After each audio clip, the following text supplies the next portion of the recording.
le duc de Savoie. En direct des Alpes.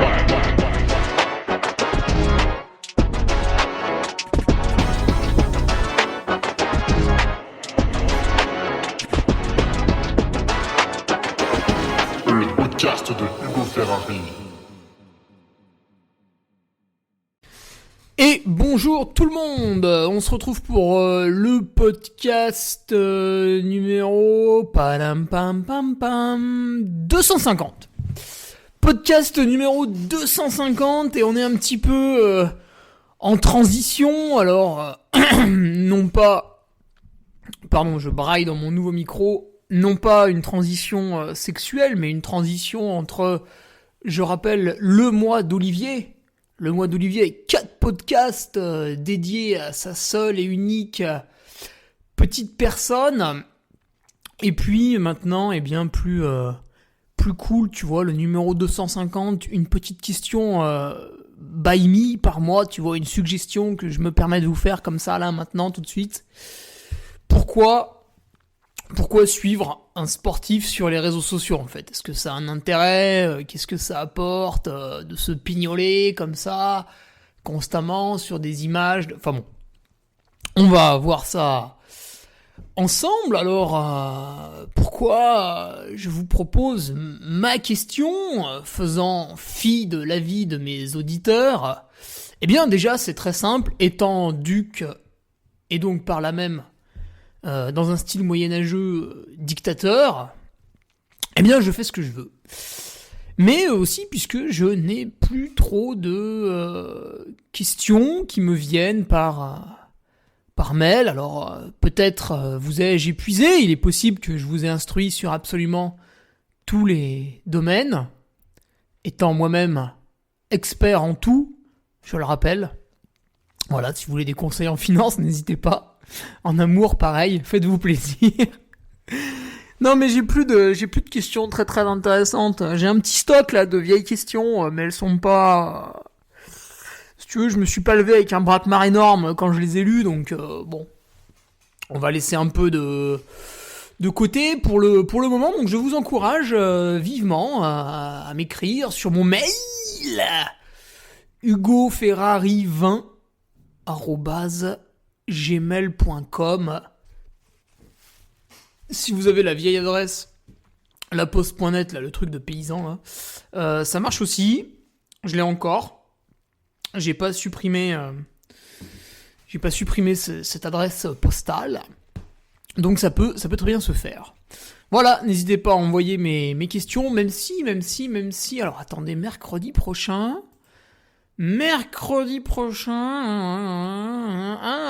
si, alors on sera le 8 mars, alors non seulement il y a le détachement du dividende de l'action piscine des joyaux, mais pas que.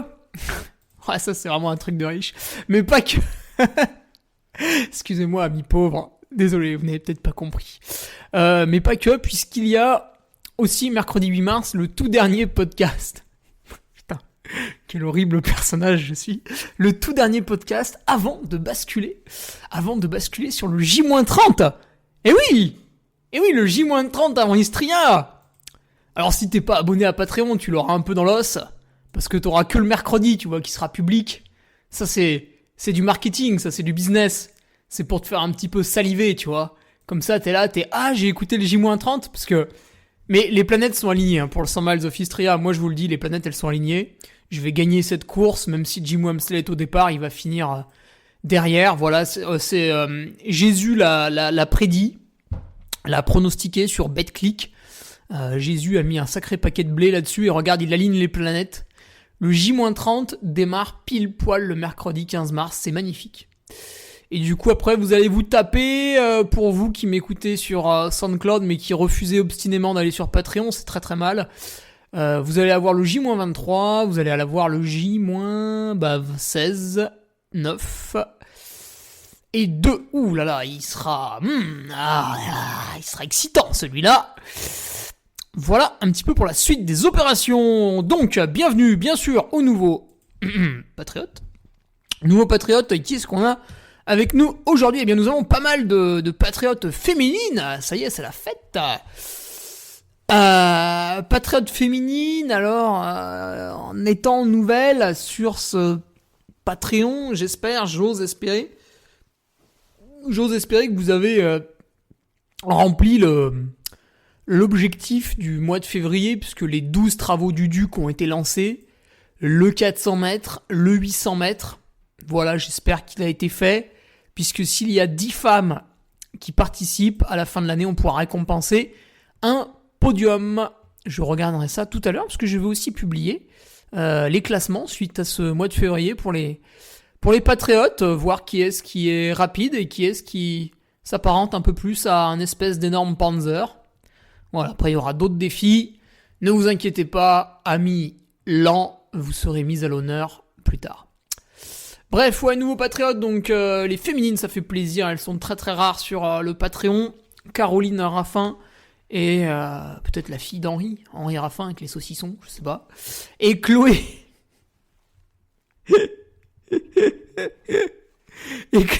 et Chloé Guibaud. Voilà également Pierrick Bouin, le retour d'Axel Basile qui revient dans la bergerie, c'est bien, la brebis était égarée. Le retour également de Ludovic Anisset, Jason Rabouis, Jean-Baptiste Gamon et Le Garf. Là j'ai pas plus d'infos. L'homme reste mystérieux. Soit. Allez, pour finir cette petite introduction, point de vue speaker, eh bien, la reprise était prévue pour la semaine prochaine, à la fois sur la nocturne du Hibou, le mardi 7 mars, et samedi 11, le biathlon pour tout public, dimanche 12, le skating, du côté de la Savoyarde, by EcoSport, et putain, la neige... Écoute, il y en a pas beaucoup. Moi, je vois pas trop comment ils peuvent faire. Après, je sais que c'est les meilleurs. C'est les best. Et donc, ils prendront la meilleure décision. Peut-être arriveront-ils à faire la course. Mais, putain, ça sent pas bon. Et c'est incroyable. Tout cet hiver, on s'est dit, il va neiger. Là, on est le 1er mars. Et on l'a bien profond. Vraiment très très profond dans le cul, pour ceux qui aiment le ski. Voilà. Alors, vous avez toujours des abrutis qui vont dire « Ah ouais, c'est bien fait, le ski c'est un sport de riche et ça pollue. » Oui, je suis d'accord avec toi, mais... tranquille, tu vois, si demain le ski s'arrête et que tous les mecs qui bossaient l'hiver, ils se retrouvent au chômage ou... même pas, plus de chômage, parce que tu vois, au bout de 6 mois, il n'y a plus grand-chose. C'est un peu violent, il faut qu'il y ait une transition un peu plus douce. Encore une fois, il faut qu'il y ait des nuances. Et c'est vrai que chaque année, on prend un petit coup dans l'aile, hein, putain. Mais bon, ainsi va la vie. Alors, d'un point de vue athlète, là par contre, ça sent bon pour le Vulcain, même si la météo est un peu capricieuse. Alors tantôt on nous annonce des petites pluies, ce qui s'apparenterait peut-être à un peu de neige au Puy-de-Dôme. Tantôt, on nous dit que il va faire beau. Voilà. En tout cas, ce qui se passe, c'est que dimanche 5 mars, à 6h du matin, on va faire 80 km. On part de Volvic. On va au Puy-de-Dôme, en passant par Vulcania. On fait quelques autres puits. La Lugère, bien sûr. Coquille, je sais plus. Jonquille, je crois. Voilà, quelques autres puits sont au programme. 3000 mètres de dénivelé quand même sur ce 80 bornes. Donc rapide, certes, puisque l'an passé, Antoine Sy l'emporte en 7h16. Mais tout de même, un peu de dénive à se baffrer quand même. Donc voilà, nous verrons cela dimanche matin. Alors, petite présentation sur mon Patreon. Elle aura lieu vendredi avec mon plan de route.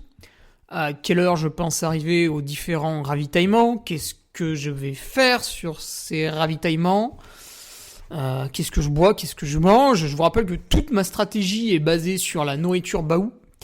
Ce qui implique, on va pas se mentir, de transporter une certaine dose de compote. De bar, je ne pense pas, alors à l'heure où je vous parle, j'ai pas tout ficelé avec Sébastien Diffenbrom, mon nutritionniste, mais je pense, sans trop me tromper, qu'on va partir sur une purée toutes les 20 minutes. Un peu comme un peu comme au Grand Trail du Lac, où j'avais gagné devant mon frère, à 10 de moyenne. Ouais. Un tout petit peu de boisson, c'est vrai, dans la flasque. Pour 2 raisons, en fait, je n'aime vraiment pas boire de l'eau pure. J'ai l'impression que ça me vide et que ça me donne faim. Alors, vous allez dire, c'est débile, ça n'a aucune référence scientifique. Tu vois, la clinique du coureur ne validera jamais ce propos. Mais c'est l'impression que j'ai, donc allez tous vous faire... c'est l'impression que j'ai, donc voilà, c'est moi qui décide. Voilà, sur Patreon, je reviendrai aussi pour ça. Le trail du Vulcain, 80 bornes, on est 6 semaines avant le 100 miles of Istria. Est-ce que c'est pertinent ? Est-ce que c'est un objectif ? Dans quel état d'esprit j'aborde la course ? Est-ce que j'y vais pour faire une rando, des petits selfies ? Est-ce qu'on va faire zizicopter en haut du Puy-de-Dôme ? Je sais pas, réponse vendredi sur Patreon. Les forces en présence, forcément très très faibles, peu de favoris, hein. Il y aura quasiment tout le monde 2 semaines plus tard au championnat de France, qui vont être les plus denses de leur histoire. C'est historique. C'est historique. C'est historique. It's amazing, avec un E avant le M. Voilà, puis une petite présentation du parcours. Voilà, tout cela sera sur mon Patreon, n'est-ce pas ? Ce sera vendredi. Et la revue de presse, j'espère qu'elle vous a plu ce lundi, avec des tartines sur la Trans Gran Canaria que j'ai suivi en live du début à la fin. J'en ai écrit à peu près 6 pages, j'en ai mis absolument partout sur mon document, des comparaisons de parcours pour que vous puissiez tout savoir. Alors vous l'avez apprécié, c'est vrai, mais voilà, je voulais me jeter des fleurs. Je trouve que je me suis surpassé sur cette revue de presse et voilà, encore une fois, je trouve que je suis excellent. Et si je ne serais pas moi, je m'auto-suivrais sur les réseaux sociaux, tu vois. Donc je ne peux que te suggérer à toi, le gueux qui m'écoute, de le faire. Voilà. Alors ça me fait rire parce que je suis sûr que dans les... Je sais pas combien il y a de gens qui écoutent mon Patreon, je crois que c'est 1500 les écoutes sur SoundCloud. Et Spotify, je suis pas allé voir. Allez, on va aller voir en live. Attention... Spotify. Putain, c'est où déjà ? Application de communiste. Spotify, vas-y, connecte-toi là, les gens attendent. Quand même pas faire un montage. Ah bah c'est marrant, c'est à 1500 à peu près. Hein. Ouais, 1007, 1008, 1005. Ah, 1003, classement team. Ah, vous l'avez pas aimé celui-là. Ok, intéressant. Et donc à peu près 3000 personnes, un peu plus de 3000 personnes entre SoundCloud et ce qui est référencé sur Ocha, donc Spotify, Deezer, Google Podcast, et puis je ne sais plus ce qui est référencé sur Ocha. Apple Podcast, je sais pas. J'ai cliqué dessus, ça a pas marché. J'ai pas poussé la réflexion plus loin parce que ça me gonfle. Voilà, donc il y a sur à peu près un peu plus de 3000 personnes, en fait il y en a qui doivent penser que je suis sérieux quand je fais ce genre de conneries là, et ils doivent être très très choqués, et du coup ça m'amuse beaucoup. Alors, allons-y pour le podcast du jour. Pourquoi suivre un sportif sur les réseaux sociaux ? C'est vrai ça ? Parce qu'aujourd'hui tous les sportifs sont sur les réseaux sociaux, à part ceux qui sont des menteurs, mais ils sont tous dessus, voilà, ils sont sur Instagram, ils sont sur Boubouk. Comme dirait Cyril Hanouna, bien sûr, notre prophète, à tous. Ils sont là, ils mettent des photos d'eux, ils vous sollicitent pour avoir des likes, ils vous proposent des jeux concours qui, en fait, sous couvert de vous faire gagner un cadeau, sont surtout là pour que vous vous abonniez à leur page, pour que vous vous abonniez à la page de leur sponsor. Voilà, on est là, si tu veux, pour capturer votre attention et finalement la commercialiser un petit peu. Donc, et même Beñat Marmisol, l'homme qui jurait ne pas avoir d'ordinateur ou de téléphone portable, je sais plus lequel des deux superbes joujoux technologiques qui lui manquait, même Beñat, malheureusement, a été obligé de se conformer au pli. Alors... je peux te dire qu'il fait pas une story tous les jours, hein. Moi je le suis, Beñat, parce que justement, c'est très très calme comme rythme de publication. Du coup, ça me va bien, ça me pollue pas trop. Mais voilà, même Beignat a dû y passer. D'ailleurs, j'attends avec impatience son... Parce qu'il était chez ASICS cette année, Beignat. Alors, il gagne le Grand Raid de La Réunion. Il fait 6ème de l'UTMB. Forcément, Beignat, tout de suite, la prétention salariale n'est pas la même. Hein. C'est normal, le mec, il a explosé en 2022. Et j'imagine qu'ASICS ne s'est pas aligné à sa demande, aussi légitime soit-elle, et il nous a annoncé, à travers un post, voilà, l'année 2022 vient de s'achever. Alors merci l'ensemble de ses sponsors, puis il nous dit que les chemins se séparent avec ASICS. C'est vraiment, moi j'ai pas trop d'idées sur où il pourrait aller. Alors je le connais pas du tout, hein, donc je vais faire une supposition, mais vraiment c'est un... Vraiment je dis ça comme ça. Peut-être Oka. Ouais, je pense qu'il pourrait aller chez Oka. Après, voilà. Hein. Il est pas chez Brooks, sinon ça aurait été déjà annoncé, je pense. Mais, ouais. Ouais, moi, je vois bien ça comme ça. Mais bon, répondre dans quelques jours. Enfin, tout ça pour vous dire que même Beignat, qui est vachement au-dessus de toute cette surcommunication, etc., même lui a dû y passer. Donc maintenant, intéressons-nous aux clients, c'est-à-dire vous qui m'écoutez, les gens standards, intéressons-nous à vous. Pourquoi il faut suivre un sportif sur les réseaux sociaux ? Par exemple, je reprends mon exemple sur Beignat, il met une photo en remerciant ses partenaires en disant qu'il va changer pour l'année 2023. Eh bien, du coup, vous apprenez son changement de team et ça suscite un peu votre intérêt, votre curiosité. Donc ça, je trouve, c'est un post intéressant, tu vois. Tu dis, ah putain, il change de team, il va chez qui et tout. Tu fais des suppositions dans ta tête, t'en discutes avec tes amis, quand tu vas courir, tu fais, ah putain, t'as vu, Beignat, il part et tout. Ça, c'est sympa, tu vois. Après, il y a d'autres athlètes qui publient, republient, republient. Alors moi, je publie beaucoup aussi, vous savez, je suis un aficionados de la communication, je fais tout moi-même en plus. Tu vois, do it yourself, là. Quand est-ce qu'il m'appelle, là, la génération do it yourself, là? Que je lui fasse un podcast légendaire. Un peu comme Casquette Verte, il fait tout lui-même. Alors lui, c'est facile, il va courir, il s'assoit, il met la casquette devant ses baskets et il fait une photo, tu vois. Ça lui demande pas une réflexion extrême. Mais, voilà.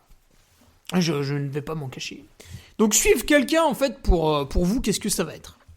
Ça va être de continuellement avoir sous le pif ses publications. Encore que c'est pas tout à fait vrai parce que Facebook et Instagram masquent de plus en plus. Tu vois, il faut que tu... En fait, sur Instagram, c'est flagrant. Si tu veux apparaître en haut, il faut que tu sois quelqu'un qui fasse un certain nombre de réels, un certain nombre de stories, qui a un certain nombre d'abonnés, et t'apparaîtras dans le fil de tes abonnés. Si tu fais rien, t'apparaîtras jamais, en fait. Bon, c'est des algorithmes... C'est des gens très très intelligents hein, qui bossent là-dessus. Cherchez pas, ils vous niquent. Faut accepter d'être niqué. Donc ouais, vous allez voir les publications de ce sportif. Et ça vous demande du temps. Eh ben oui. Vous êtes là sur votre téléphone. Et à un moment donné, je sais pas moi, vous êtes avec votre femme ou votre conjoint, enfin ou qui vous voulez. Et la personne fait une course et vous l'attendez dans la voiture, ou alors vous avez un peu de temps libre, ou alors vous êtes chez vous, tac, vous avez mis les légumes à cuire dans le cuit-vapeur, puis vous vous dites tiens, pendant ce petit quart d'heure, qu'est-ce que je vais faire ? Hop, vous vous asseyez sur le canapé et vous scrollez un peu le téléphone. Et là en fait, du coup, vous ouvrez par exemple Instagram, on va continuer avec ce réseau social pour l'exemple. Et vous voyez, parce que vous suivez 600 personnes, ça m'a toujours étonné, et vous voyez des stories. Moi, je suis 90 personnes. Et encore, il y en a une petite dizaine, je dirais pas c'est qui, mais vraiment, je les suis, c'est pour leur faire plaisir, c'est pour flatter un peu leur ego, parce que, globalement, leur story, et ce qu'ils publient, j'en ai rien à foutre. Après, tu rajoutes quelques sponsors. Alors, pourquoi je les suis, tu vois ? Sunto, Nolio, Baou. Bon, le contenu qu'ils postent, il m'intéresse pas des masses, tu vois. Baou, hop, là, qu'est-ce qu'ils mettent, là ? Une petite photo, les purées, machin, truc, quand les manger et tout. Ouais, si tu veux, ça c'est des choses que je connais. Par contre, ce qui est intéressant de suivre ces sponsors, c'est que toi, quand tu fais une course ou une photo un peu habillée avec les trucs du sponsor, tu peux les identifier et eux ils repartagent, et inversement quand c'est eux qui le font. Du coup, des fois, ton contenu est créé par le sponsor. Et là, c'est bonnard, tu vois. Là, par exemple, je sais pas si vous l'avez vu, mais samedi dernier, bière de récup, alors ça m'a pris 1h30. Lui, ça lui en a pris plus. Et il m'a filmé un peu pendant un footing. On a fait une petite vidéo promotionnelle, tu vois. C'est lui qui a géré tout le montage et tout, bien sûr. Enfin, c'est son alternant, Quentin. Et il le poste en m'identifiant, et hop, moi je peux le repartager, tu vois. Comme ça, bah, le samedi, j'ai publié quelque chose de très intéressant, de très quali. Putain, vraiment, c'est 30 secondes, c'est percutant, ça donne envie et tout. Et ça ne m'a demandé absolument aucune énergie, quoi. Donc voilà. Mais je reviens là-dessus, si vous suivez 500, enfin des fois il y a des gens, tu vois, ils suivent 1000 personnes, mais comment vous faites pour regarder toutes les stories de tout le monde ? C'est pas possible. Du coup, comment vous les sélectionnez ? En plus, vous devez en avoir tellement que vous devez scroller de gauche à droite pour aller voir les stories du fond, qui c'est qu'on n'a pas vu, etc. Oh là là là là, le bordel. Mais le temps perdu à faire ça. Tout ça pourquoi ? Parce qu'au final, aujourd'hui, qui c'est qui propose un contenu intéressant ? Alors, un contenu intéressant, c'est quoi ? C'est un mec qui va sortir quelque chose, qui va t'expliquer quelque chose. Par exemple, là, ce que j'ai en tête, je vais pas tout le temps prendre mon exemple génialissime, hein, vous l'avez compris, El Duce est au-dessus, mais Mathieu Delpeuch. Alors Mathieu Delpeuch, très intéressant à suivre, parce que le gars, quand il fait une vidéo YouTube, et à chaque fois, il y a un thème entre 10 et 15 minutes où vous allez apprendre un truc, à chaque fois qu'il sort une vidéo YouTube, il vous propose d'aller la voir via une story Instagram. Donc là, je dis, oui, c'est intéressant. Ça m'apporte quelque chose. Et d'ailleurs, je suis abonné à Mathieu. Par contre, le sportif, alors j'ai pas forcément de nom en tête, ou même si j'en ai un, je vais pas le citer, c'est pour pas balancer comme ça, là, ouais, toi, t'es un enculé, là. Le sportif qui va vous mettre des photos de tout et n'importe quoi qui n'ont aucun sens tout au long de la journée, vous allez voir une photo de ses baskets avant d'aller courir, 30 minutes après, il publie une photo, dessus il y a un arbre. Ouais, ok, super.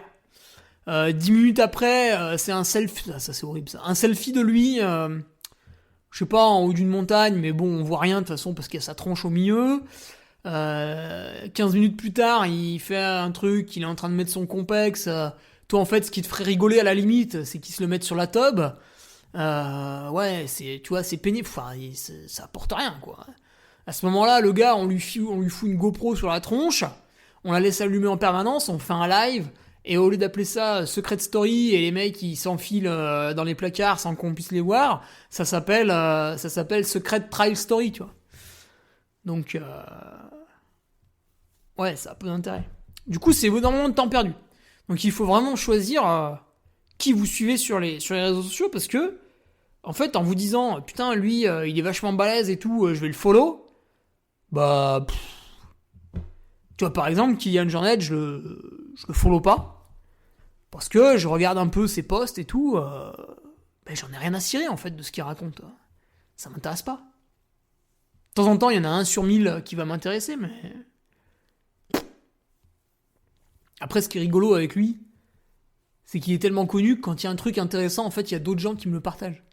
Ce qui fait que j'ai pas besoin de le suivre. Tu vois, quand il a fait 24 000 mètres de dénivelé en 24 heures en ski alpi, c'était il y a 2 ou 3 ans, je sais plus. On m'a envoyé le truc, hop, je suis allé voir, je me suis marré. J'ai été impressionné, bien sûr, j'ai été épaté. Enfin, de toute façon, dès qu'il fait un truc, je suis épaté, hein, globalement. Mais, voilà. Donc, attention à qui vous suivez, parce que finalement, ça va vous prendre du temps. Et vous, à qui je m'adresse là dans ce podcast ? Je m'adresse à des gens qui ont une famille, plus ou moins grande, qui ont un boulot à temps plein, assez prenant, et qui en plus de tout ça, ce qui dans la majorité des Français constitue déjà une vie très active, en plus de tout ça, les gens se permettent de faire entre 6 à 12 heures de sport par semaine, on va dire. À quel moment vous avez le temps de glander sur les réseaux sociaux ? En fait, c'est ça aussi qui m'intrigue beaucoup. Parce que moi, tu vois, donc le podcast dernier, je me suis connecté à Instagram et je t'ai montré, j'y passe 50 minutes par jour. C'est vrai que ça a pas mal augmenté. Avant, j'y passais une demi-heure. Je crois que ce mois de février, en fait, j'ai beaucoup discuté avec des gens sur Instagram. Je crois que c'est ça. Ouais. Mais voilà, j'y passe 50 minutes par jour. Et ça peut être beaucoup, mais à mon avis, alors vous qui m'écoutez, vous ne faites pas de podcast, donc on vous entend pas. Mais allez faire le test sur l'appli. Tiens, d'ailleurs, personne l'a fait. Hein. Allez faire le test sur l'appli et dites-moi combien de temps vous passez par jour sur Instagram. Il va vous le dire. Bah, si possible, sans mentir. Alors, évidemment, ceux qui y passent 3h30, ils vont pas le dire parce qu'ils ont honte. Mais voilà. Et j'y passe 50 minutes parce que j'y ai un intérêt. C'est-à-dire, non seulement je poste mon machin à moi, tu vois, une fois tous les 2 jours. Je regarde un peu quelques stories pour mon plaisir, c'est vrai. Et je réponds aux gens. Parce qu'en fait, je pars du principe que les gens qui ont la gentillesse de me suivre sur Instagram et qui trouvent que ce que je poste, c'est rigolo, c'est sympa, ça leur apporte quelque chose, eh bien, la moindre des choses, c'est que quand ils vous posent une question, qu'ils vous demandent un truc, on réponde. Bon, les 3/4 du temps, faut quand même être un peu expéditif, parce que, tu sais, le mec, si tu commences à lui raconter ta vie pendant 2 heures, et qu'il y en a 20 autres qui font pareil en parallèle, c'est juste pas possible. Mais dans une certaine mesure, moi, j'aime bien répondre aux gens, tu vois. Et puis surtout, après, des fois, en fait, je les rencontre en tant que speaker. Donc c'est intéressant. Des fois, tu parles pendant longtemps avec une personne parce que elle te suit, puis finalement, tu te rends compte qu'elle est intéressante, que quand il y a le dialogue, voilà, t'apprends des choses. Il y en a un, pour ne pas le citer, Charles, là, qui m'a beaucoup aidé sur Atom Cosmos. Ça parle aux crypto-fans, ça. Voilà, très intéressant, tu vois, des découvertes comme ça, fascinantes. Donc, moi, j'aime bien répondre aux gens, et ça me prend du temps. Et tu vois, bah, c'est quantifié, hein, c'est à peu près 50 minutes par jour. Alors, je dirais qu'il y a un quart d'heure, c'est mon utilisation purement voyeurisme personnel, et puis le reste du temps, c'est un peu répondre aux gens par gentillesse, quoi. Alors, du coup, en fait, vous qui... Ben, moi, j'ai le temps, j'ai le temps, de moins en moins, mais disons que globalement, du lundi au vendredi, je bosse chez moi sur l'ordinateur, donc si j'ai envie de faire des trucs à 6h du matin, à 10h, à midi, à 15h, à 18h, à 21h, je fais ce que je veux, puisque l'ordinateur clac, il s'allume, il s'éteint. Si je veux arrêter, boire un café, recommencer, je peux. Si je veux aller courir 2 heures, recommencer la tâche que j'étais en train de faire, je peux. Voilà. Le seul problème à ce genre de boulot, c'est que il faut que le jour J, le contenu, il soit prêt. C'est vrai que des fois, c'est un peu sport.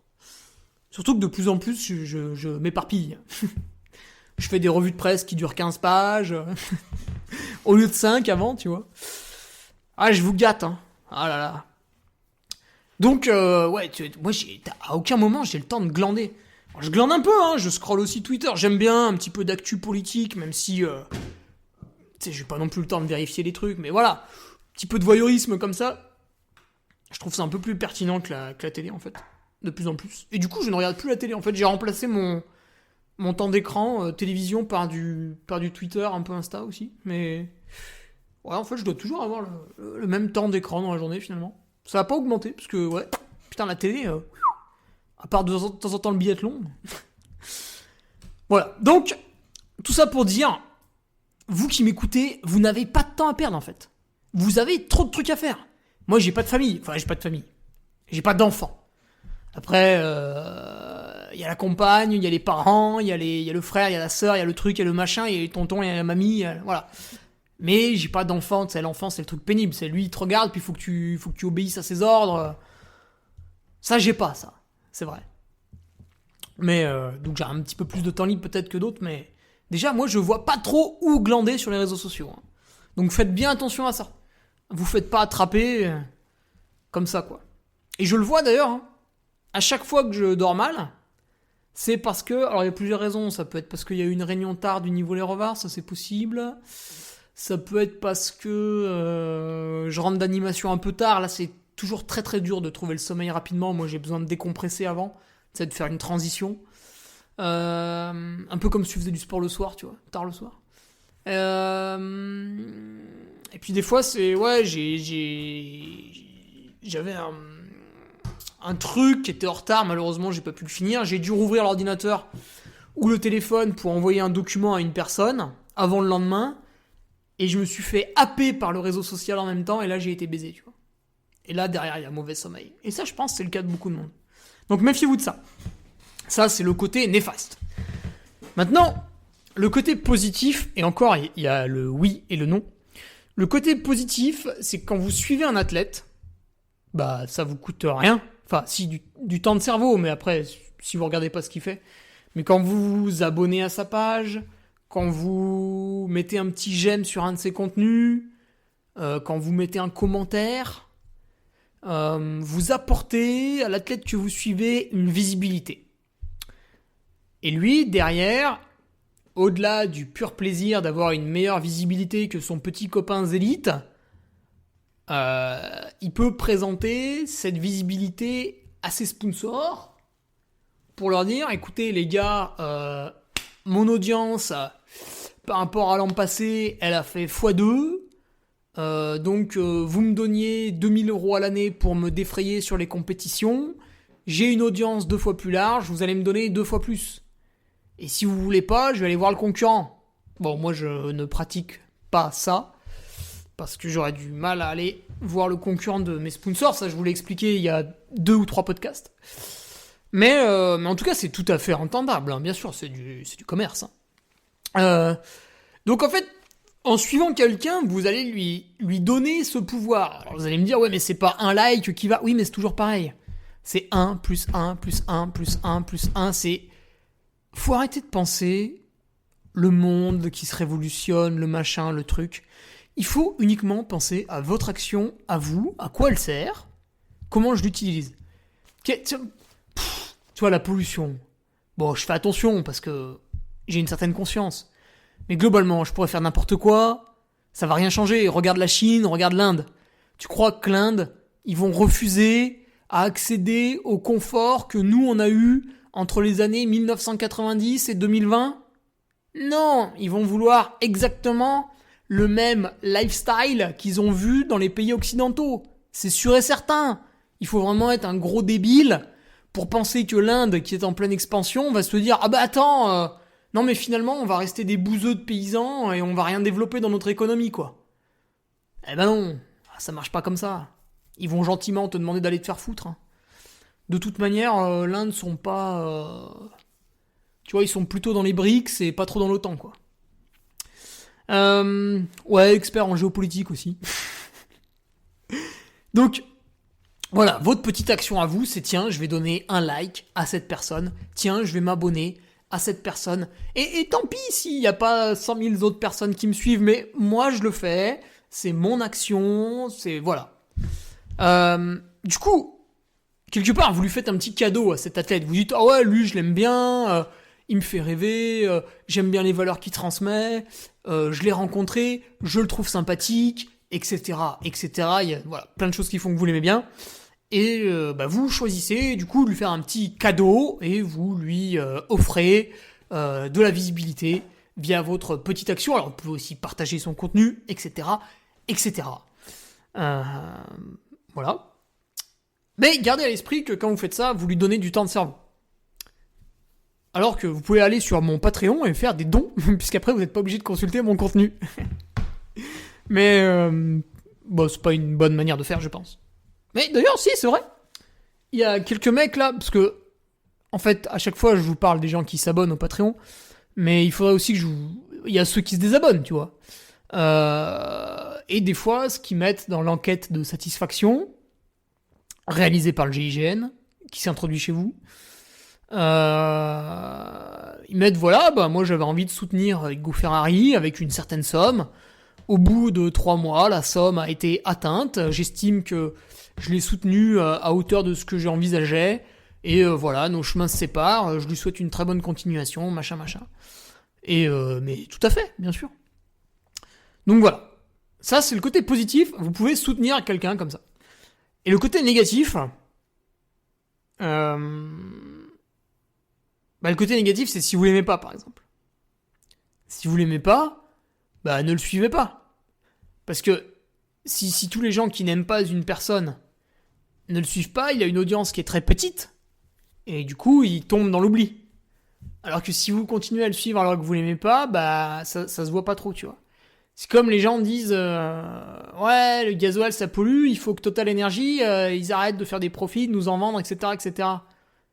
Je te garantis que si demain il y a 0 personne qui se rende à la pompe pendant 1 mois, Total Energy vont changer leur fusil d'épaule. Hein.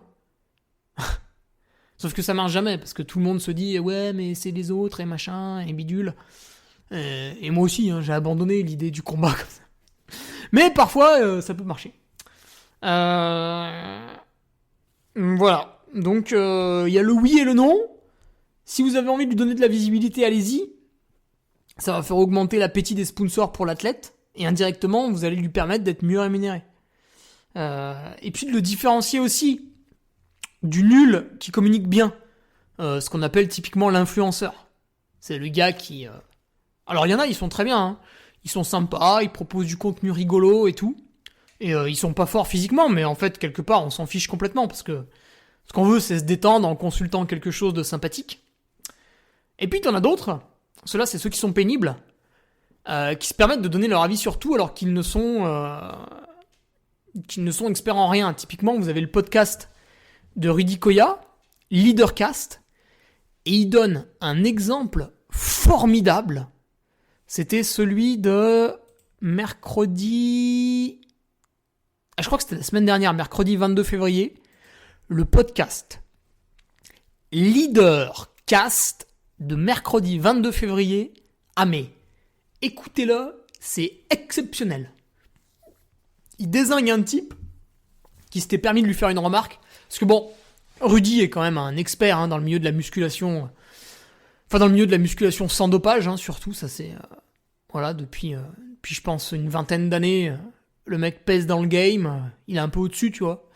Il a tout fait, tout vu, il a coaché je sais plus combien de milliers de personnes, donc en fait il peut utiliser la méthode chinoise. La méthode chinoise c'est quoi ? Pourquoi vous faites ça ? Parce que je l'ai fait 950 fois sur 1000 personnes, enfin, je l'ai fait sur 1000 personnes et dans 950 cas, ça a fonctionné. Ah ok, ça c'est la méthode chinoise. Mais voilà, non, Rudy, il y a aussi des connaissances derrière. Et c'est un peu le patron, quoi.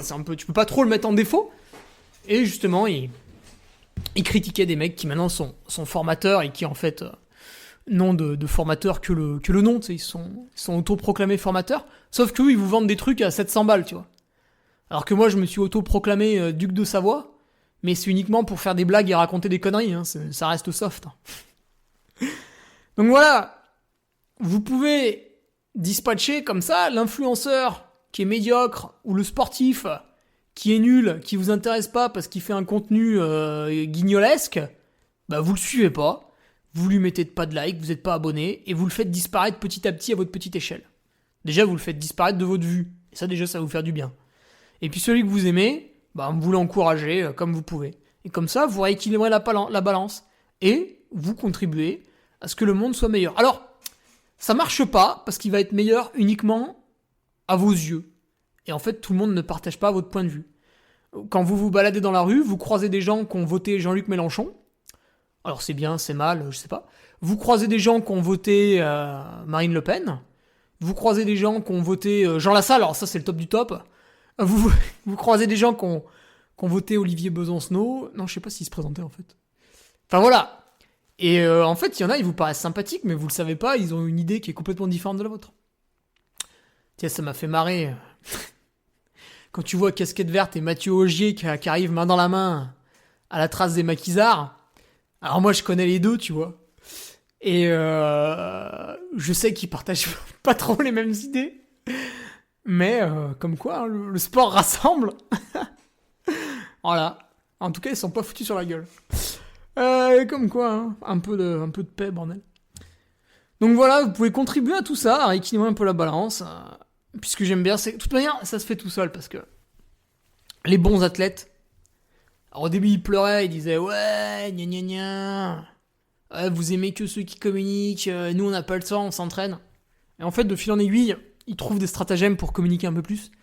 Je vois Thibaut Garivier, là, il s'est acheté le IMAX 360, là, du coup il peut faire des photos pendant qu'il court, et ça lui prend 2 secondes. Comme ça il peut faire du contenu rapide. Là, par exemple, je me suis pris une petite GoPro, et c'est vrai que je l'allume, je fais 2-3 prises vidéo, après j'appuie sur le bouton montage, et ça fait un truc un peu sympa, ça plaît toujours, voilà. Il y a des belles lumières, une belle qualité d'image, c'est assez rapide, simple à faire. Donc voilà, des petits trucs comme ça, qui font que du coup les bons athlètes, surtout Garivier, hein, pas moi, mais les bons athlètes peuvent se démarquer finalement maintenant, de plus en plus. Et puis surtout, par exemple, un Thibaut Garivier, bon déjà il est médecin, enfin radiologue, mais en plus de ça, Oka lui donne de l'argent. Hein. Bon, je pense que je révèle pas un secret de Polichinelle, hein, mais il est payé pour faire du travail. Alors est-ce qu'il est suffisamment bien payé eu égard à son talent, hein, ça j'en sais rien, parce que je ne saurais pas quantifier son talent et je ne sais pas quelle est la dotation de Oka. Mais n'empêche que pour se promener comme ça en Oka, il touche un peu d'argent. En plus, il est radiologue, du coup, il peut embaucher des mecs pour bosser sur sa communication. Et du coup, in fine, à terme, il va baiser l'influenceur. Qui lui va se retrouver, à moins d'être un très très gros influenceur, hein, mais va se retrouver coincé parce que finalement les sponsors vont lui envoyer des dotations matérielles et pas de l'argent, et du coup il va être un peu coincé, il va avoir du mal à se développer. Alors des fois c'est l'inverse, il arrive à développer son audience et il peut être rémunéré pour ses posts, mais voilà, on voit que finalement l'influenceur n'est plus forcément maître en son royaume. L'athlète de haut niveau commence à pousser un peu, en s'inspirant justement de l'influenceur pour créer du contenu intéressant et pour faire sa place lui aussi, avec son identité, son ADN propre. Tiens, un autre exemple, Aurélien Dunant-Palaz, moi ce que j'aime bien, et le truc que lui fait et que personne d'autre fait, c'est qu'il fait une longue sortie en montagne, parce qu'il pratique le ski alpinisme, il est très doué dans ce domaine, parce qu'il fait des longues sorties en trail quand il prépare ses ultras, et il prend en photo plusieurs passages montagneux. Il essaye d'aller sur un sommet et de faire une perspective de là où il est parti, et il met des petits points sur les photos pour montrer son itinéraire. Et c'est assez bien fait. Et vu qu'il court dans des endroits que je connais bien, et ben ça me parle et je trouve ça assez intéressant. Voilà. Donc ça, c'est une manière de communiquer qui est propre à lui-même. Et du coup, c'est intéressant parce que c'est pas du réchauffé, c'est pas la copie de quelqu'un, et voilà, c'est sa marque à lui, c'est son identité. C'est sympa à suivre. Donc voilà pour finir en toute légèreté sur ce petit podcast de reprise, on va dire, après les questions d'Olivier. Petit point, réseaux sociaux, parce que de toute manière on les utilise tous. Donc voilà, à vous de voir comment vous voulez allouer votre temps. Et oui, parce que souvent, les gens me disent « Ouais, mais ça, j'ai pas le temps de le faire. Ah, mais ça, j'ai pas le temps de le faire. Ah, mais me masser, j'ai pas le temps. Ah, mais m'étirer, j'aime pas le temps parce que je casse les séances, parce que si, parce que là. » Ouais, mais gros, je te vois mettre des commentaires sur ma page à 22h le soir. Commence par arrêter de faire ça, quoi, tu vois. Putain, je me tire une balle dans le pied, là. Non, mais tout ça pour vous dire que, franchement, quand on a un boulot à temps complet, le temps, on peut le trouver hein, pour tout faire. Il y a des exemples. Tiens, je suis la page Ronix. 50% de leur contenu ne m'intéresse pas, mais le reste m'intéresse. Et là, ils se sont mis, je sais pas, il y avait putain, c'était quoi la course ? C'était le marathon de Séville. Et la semaine d'après, ils se sont mis une mission. Tous les jours, ils présentaient un mec qui avait fait un super temps, ou une nana, qui avait fait un super temps au marathon, et qui bossait. Et par exemple, ils ont fini par présenter un mécanicien qui bosse 40 heures en Allemagne, là, et qui avait fait 2h28. Mais moi, je comprends comment il fait, en fait. Parce qu'il fait ses 40 heures de taf, et quand il sort du taf, il y a la séance qui va durer 1h, 1h15. Et du coup, tous les jours, il peut faire à peu près 1 heure de sport. Et le week-end, il peut doubler, tu vois. Du coup, à la fin, il va s'entraîner 10 heures. En faisant du spé marathon, ça passe largement pour faire 2h28. Par contre, à côté, ça doit être millimétré, tu vois. Il doit pas trop avoir le temps de regarder Yann Barthès et Paul Larouturou nous déblatérer des conneries sur Quotidien, tu vois. Ça doit pas pouvoir occuper ses journées, ça. Surtout quand tu bosses en Allemagne, à mon avis, c'est très clac-clac. Voilà, quoi. Donc, réallouez votre temps correctement. Ce sera la conclusion de pourquoi suivre un sportif sur les réseaux sociaux, puisque c'est une activité chronophage, plaisante, qui fait du bien à votre cerveau. Il en est addict, parce que sinon il le ferait pas. Mais un peu comme on est addict à la clope, c'est néfaste. Il faut s'en méfier. Allez, je vous laisse là-dessus, plein de philosophie pour aujourd'hui. Et on se retrouve pour la semaine prochaine avec le tout dernier podcast. Donc je vous le redis encore une fois, préparez vos questions. Le tout dernier podcast avant de passer au J-30 direction Istria.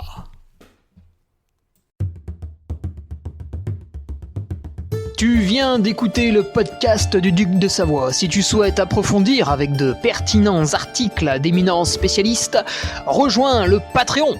Tu feras ainsi partie en tant que fidèle patriote de la très prestigieuse Duke Army. Si l'humour est ton leitmotiv et que tu n'as peur de rien, viens sur l'Instagram. Si tu veux espionner le Duc, car tu es vil et sournois, son Strava est également à ta disposition. Enfin, si tu es vieux, presque sénile et ou débute dans les réseaux sociaux, contente-toi de suivre sa divine page Facebook, les liens sont dans la description. Que Dieu te garde et à la semaine prochaine.